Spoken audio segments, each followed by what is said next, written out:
Hello my dear students and welcome back to the channel. आज के class में हम स्टार्ट करेंगे अपना कॉर्पोरेट लॉ का यूनिट नंबर 2। पिछले वीडियोस के अंदर हम यूनिट नंबर 1 ऑलरेडी कवर कर चुके हैं। पूरा यूनिट 1 का कंप्लीट वीडियोस हम लोग अपलोड कर चुके हैं। आज हम स्टार्ट करेंगे अपना यूनिट नंबर 2। हम जो सिलेबस पढ़ रहे हैं बीकॉम के ओडिशा का सेमेस्टर 2 का सिलेबस है। बाकी all over India corporate law हर एक यूनिवर्सिटी के अंदर होता है। कहीं कॉर्पोरेट लॉ नाम दिया रहता है, कहीं कंपनी लॉ बोला जाता है। दोनों सेम ही है और दोनों का सिलेबस भी बिल्कुल सेम है।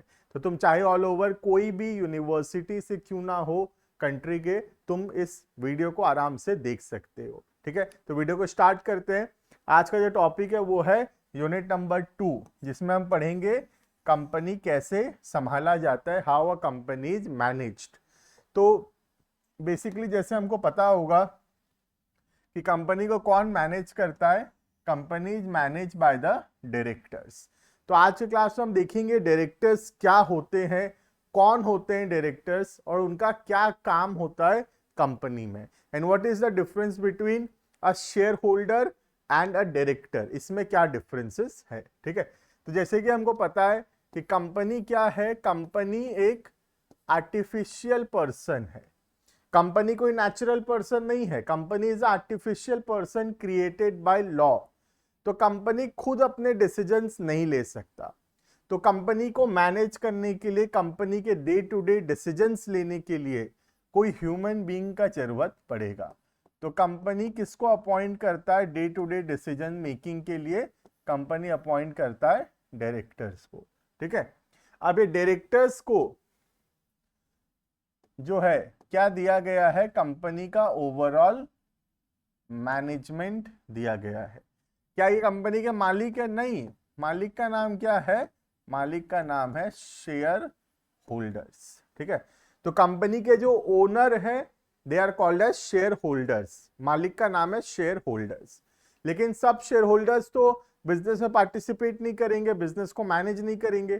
तो शेयर होल्डर्स को मैनेजमेंट का काम नहीं दिया गया। शेयर होल्डर पैसा लगाएगा, उसका काम है पैसा लगाना। कंपनी को मैनेज करने के लिए, कंपनी के डे टू डे डिसीजंस लेने के लिए कुछ ह्यूमन बीइंग्स को अपॉइंट किया जाता है और उनको बोला जाता है डायरेक्टर्स। जनरली ये जो शेयर होल्डर्स होते हैं यही अपॉइंट करते हैं कंपनी के डायरेक्टर्स को। तो आज के क्लास में हम देखेंगे डायरेक्टर्स क्या है और डायरेक्टर्स का क्या क्या काम है एक कंपनी के अंदर। ठीक है, स्टार्ट करते हैं वीडियो को। इस यूनिट के अंदर हम सिर्फ डायरेक्टर्स के बारे में बहुत डिटेल में पढ़ेंगे और भी डिफरेंट टाइप्स ऑफ डायरेक्टर्स पढ़ेंगे।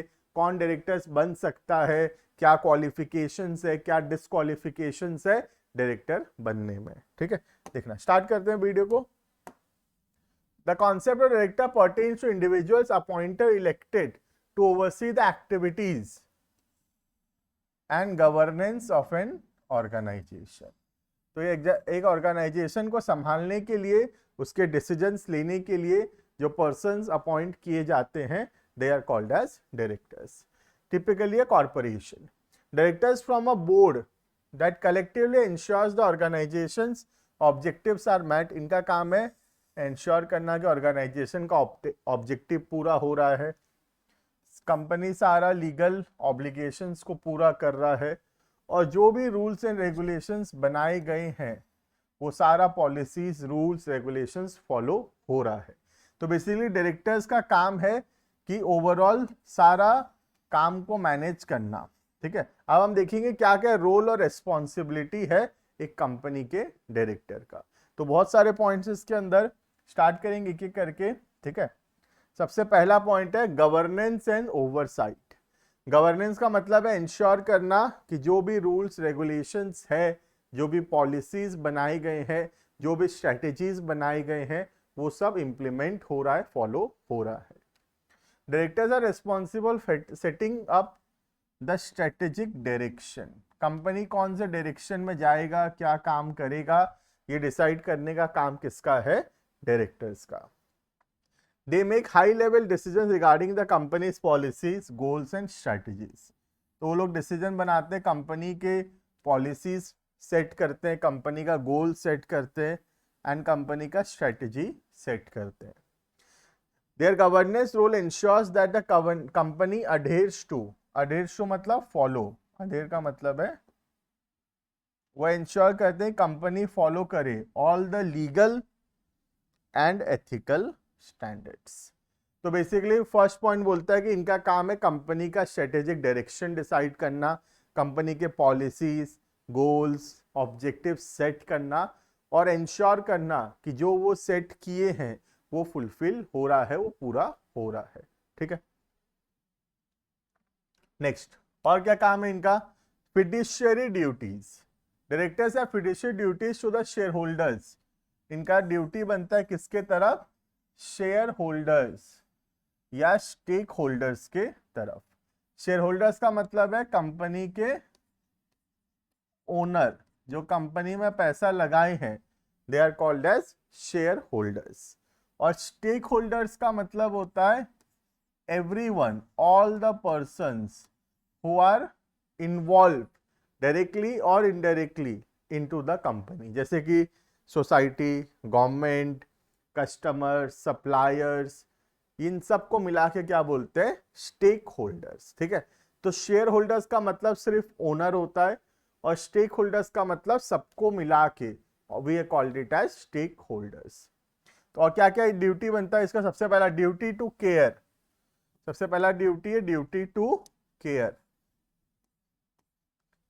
Directors must act with the care that a reasonable prudent person would take in a similar situation.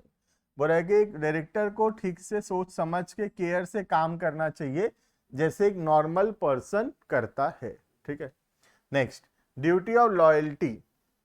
Director must act in the best interest of the company. Company से loyal होना चाहिए, company के साथ cheating नहीं करना चाहिए और वही डिसीजंस लेना चाहिए जो कंपनी के लिए सबसे ज्यादा बेनिफिशियल होगा। ठीक है, next duty of good faith. Good faith मतलब भरोसा में काम करना चाहिए। Must act with honesty, fairness and integrity. तो ऐसा नहीं होना चाहिए कि डायरेक्टर झूठ बोल रहा है या अपना पर्सनल बेनिफिट्स के लिए काम कर रहा है। तो basically director honest and integrity होना चाहिए उसमें। ठीक है, तो ये ड्यूटी बनता है एक डायरेक्टर का towards the share holder and the stake holders. क्या ड्यूटी बनता है? सबसे पहला कंपनी का केयर करना, कंपनी के बेस्ट इंटरेस्ट के लिए काम करना और ऑनेस्टी और इंटीग्रिटी से काम करना कंपनी के अंदर। ठीक है, नेक्स्ट डिसीजन मेकिंग।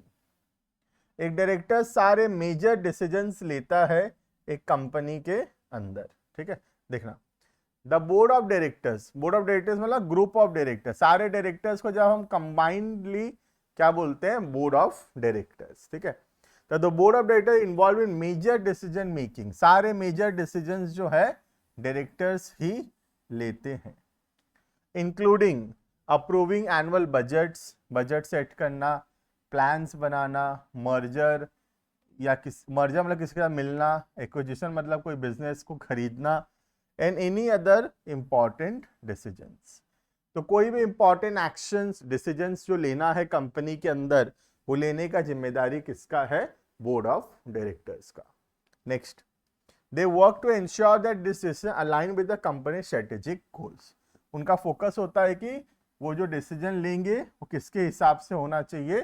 कंपनी के गोल के हिसाब से होना चाहिए। तो वो डिसीजंस लेना चाहिए डायरेक्टर्स को जो कि होगा best interest of the company, जिससे कंपनी को सबसे ज्यादा बेनिफिट होगा। ऐसा नहीं कि किसी पर्सन को ज्यादा बेनिफिट हो या डायरेक्टर्स को ज्यादा बेनिफिट हो रहा, नहीं, ऐसे डिसीजंस लेंगे जहां पर कंपनी को सबसे ज्यादा बेनिफिट पहुंचेगा। ठीक है,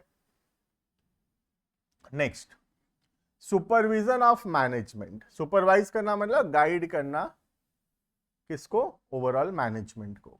director supervise the companies executive management.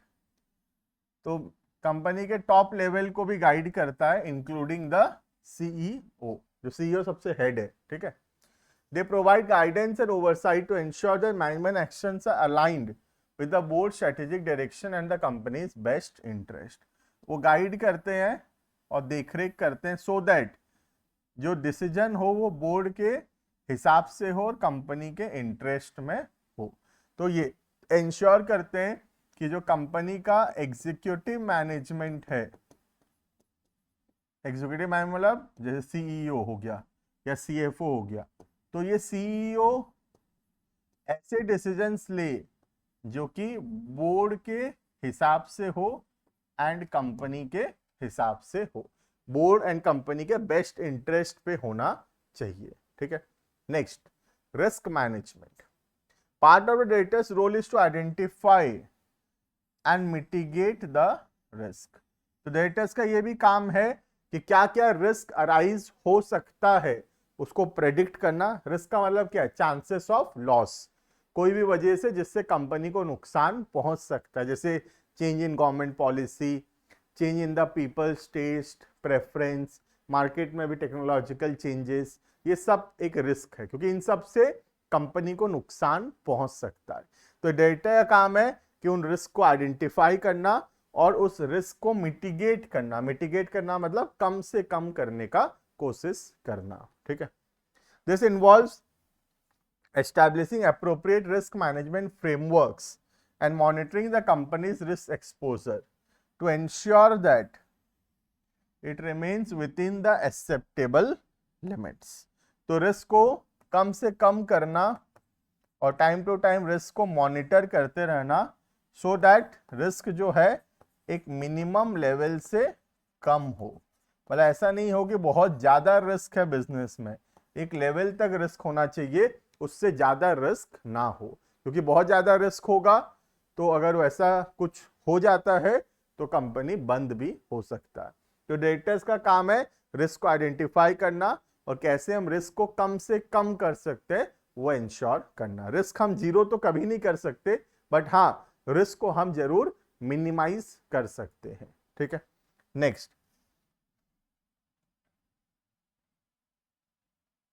point number 6, corporate governance framework.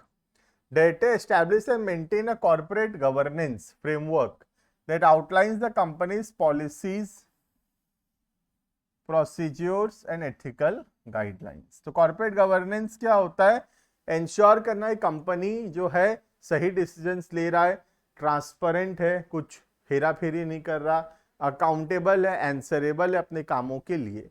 तो डायरेक्टर्स का जिम्मेदारी है कि ऐसा पॉलिसी, प्रोसीजर्स और ऐसा गाइडलाइंस लेकर आना जो कि इंश्योर करे कि कंपनी क्या है, ट्रांसपेरेंसी है। ट्रांसपेरेंसी मतलब कंपनी कुछ भी नहीं छुपाता अपने शेयर होल्डर से, अकाउंटेबल है, कुछ भी गलती होता है तो कंपनी के डायरेक्टर्स आंसरेबल होंगे किसको? Towards the share holders.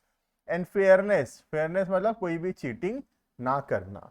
तो ये डायरेक्टर्स का काम है कि इंश्योर करना ऐसा पॉलिसी, प्रोसीजर्स और गाइडलाइंस बनाए जिससे कॉर्पोरेट गवर्नेंस आएगा। कॉर्पोरेट गवर्नेंस आएगा क्या क्या मतलब होता है? फिर ट्रांसपेरेंसी आएगा ऑर्गेनाइजेशन में, अकाउंटेबिलिटी आएगा और फेयरनेस आएगा। इन सबको कंबाइंडली हम क्या बोलते हैं? Corporate governance. क्लियर है ये? Next, compliance and reporting. जो भी गवर्नमेंट का रूल्स रेगुलेशंस है उस रूल्स एंड रेगुलेशंस को कंप्लाई करना, फॉलो करना, ये जिम्मेदारी किसका है? डायरेक्टर्स का। और जो भी डिटेल गवर्नमेंट मांगता है वो सारा detail time to time government को सप्लाई करना, that is called as reporting, ठीक है। देखना, directors ensure that companies complies with all the relevant laws and regulations. तो डायरेक्टर इंश्योर करता है कंपनी अपने सारे रूल्स एंड रेगुलेशंस को फॉलो करे। और दूसरा, they are also responsible for accuracy and integrity of financial reporting, often overseeing audits and ensuring that financial statements are true and fair. तो इंश्योर करना कि जो फाइनेंशियल स्टेटमेंट्स हम गवर्नमेंट को दे रहे हैं वो ट्रू एंड फेयर है और ऑडिट ठीक से हो रहा है या फिर नहीं। क्लियर है?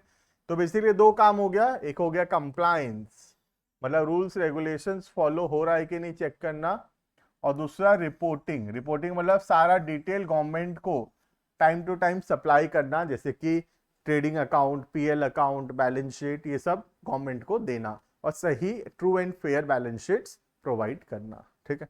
Next, stake holders communication. तो डायरेक्टर का काम है कि अपने स्टेक होल्डर के साथ कम्युनिकेट करना time to time, share holders, customers, government, सबको इन्फॉर्म करते रहना कंपनी के बारे में, ठीक है। Directors are often involve in communicating with share holders, share holder से बातचीत करने का काम, और किससे बातचीत करेगा, and other stake holders. Stake holders मतलब जैसे कि बताया, consumers, suppliers, government, society, investors, सबको मिला के बोलते हैं stake holders. This can include attending annual general meetings, जैसे कि एजीएम में आएगा, साल में एक मीटिंग होता है एजीएम, वहां आके बातचीत करना, रिपोर्ट्स बना के सबमिट करना, and ensure that stake holders concerns are addressed appropriately. जो भी स्टेक होल्डर्स का कंप्लेन है, जो भी कस्टमर्स, सोसाइटी, गवर्नमेंट, ये सब जो भी हमसे चाहते हैं, एंश्योर करना है कि हम उनका जो नीड है, जो उनका एक्सपेक्टेशंस है, उसको डायरेक्टर्स पूरा करें, ठीक है। Next, board composition and dynamics. Board composition मतलब बोर्ड्स में, बोर्ड ऑफ डायरेक्टर्स मतलब ग्रुप, है ना। तो ये बोर्ड ऑफ डायरेक्टर्स में कौन कौन डायरेक्टर रहेगा और किसका क्या काम होगा, क्या पावर होगा, ये डिसाइड करना। The composition of board is crucial for effective governance. Composition मतलब कौन कौन रहेगा बोर्ड ऑफ डायरेक्टर्स के अंदर। A diverse board with members of varying expertise, background and perspectives can provide better oversight and decision making. तो board हमेशा कैसा होना चाहिए, डाइवर्स होना चाहिए। डाइवर्स मतलब उसमें अलग अलग फील्ड के एक्सपर्ट्स होने चाहिए, कोई फाइनेंस का है, कोई मार्केटिंग का है, कोई ह्यूमन रिसोर्स का है, कोई इंजीनियरिंग बैकग्राउंड से है। तो जब अलग अलग फील्ड के एक्सपर्ट्स लोग होंगे बोर्ड के अंदर, तो वहां पर डिसीजन मेकिंग ज्यादा बेहतर हो पाएगा, ठीक है। And the dynamics with the board includes how directors interact and collaborate, also significantly impact the board effectiveness. तो एक बोर्ड कैसे बातचीत करता है आपस में, डायरेक्टर्स कैसे इंटरैक्ट करते हैं, कैसे कोलैबोरेट करते हैं एक दूसरे से, मतलब सारे डायरेक्टर्स के बीच में आपस में कैसा रिलेशन है, वो बहुत इंपॉर्टेंट है कंपनी के इफेक्टिवनेस के लिए, ठीक है। Last, evaluation and improvement. तो कंपनी कैसा परफॉर्म कर रहा है, ये बोर्ड इवैल्यूएट करेगा, कंपनी ठीक से काम कर रहा है कि नहीं, जैसा हमको फाइनेंशियल परफॉर्मेंस चाहिए वैसा फाइनेंशियल परफॉर्मेंस हो रहा है या नहीं, और अगर नहीं हो रहा है तो इंश्योर करेगा कि कंपनी जो है ठीक से काम करे और परफॉर्मेंस को इम्प्रूव करे, ठीक है। देखना, regular evaluation of the board performance is essential. तो बोर्ड कैसा परफॉर्म कर रहा है, रेगुलरली इवैल्यूएट करते रहना। Directors should engage in self assessment and seek ways to improve their governance practice continually. कोशिश करना चाहिए कंटिन्यूअसली उसको इंप्रूव करते रहने का। This might involve professional development, external evaluations और चेंज इन बोर्ड कॉम्पोजिशंस। तो जो इंप्रूवमेंट है कैसे हो सकता है, या तो कोई प्रोफेशनल लोगों को हम लाएंगे, कोई एक्सटर्नल इवैल्यूएशन होगा, जैसे ऑडिट करवाएंगे हम, एक्सटर्नल ऑडिट्स करवाएंगे, या चेंज करेंगे बोर्ड में कौन कौन पर्सन्स है उसको। इससे हम बोर्ड के परफॉर्मेंस को इंप्रूव कर सकते हैं। क्लियर है? This is all about what is directors, who are called as a directors, और डायरेक्टर्स का क्या काम है एक ऑर्गेनाइजेशन के अंदर। तो ये जस्ट एक इंट्रोडक्शन टाइप था कि डायरेक्टर्स क्या होता है और क्या काम होता है कंपनी के डायरेक्टर्स का। बेसिकली नेक्स्ट क्लासेस के अंदर आप डिटेल में टॉपिक शुरू करेंगे इस यूनिट के अंदर, कौन कौन डायरेक्टर बनेगा, क्या क्वालिफिकेशन डिस्क्वालिफिकेशंस होगा, कौन कौन से टाइप ऑफ डायरेक्टर्स होते हैं, जैसे women director, resident director, independent director, her type of directors के बारे में हम एकदम डिटेल में कवर करेंगे, ठीक है। तो मिलते हैं आने वाले क्लासेस के अंदर, जहां हम एकदम डिटेल में कंटिन्यू करेंगे अपने टॉपिक को। अगर चैनल पे नए हो तो लाइक, शेयर, सब्सक्राइब जरूर से कर लेना चैनल को। इस वीडियो के डिस्क्रिप्शन में एक ऐप का लिंक होगा, ऐप को डाउनलोड कर लेना, रजिस्टर कर लेना। वहाँ पे notes, videos, extra practice questions, exam questions सब कुछ अवेलेबल होगा। एक व्हाट्सएप नंबर भी होगा डिस्क्रिप्शन पे, उस पर अपना नाम, अपने कॉलेज का नाम भेजो, हम तुमको उस ग्रुप में ऐड कर देंगे उस कॉलेज के, सो दैट जो भी एग्जाम रिलेटेड इंफॉर्मेशन होगा तुमको टाइम टू टाइम में मिलता रहेगा। मिलते हैं आने वाली क्लासेस में। Thank you and bye bye.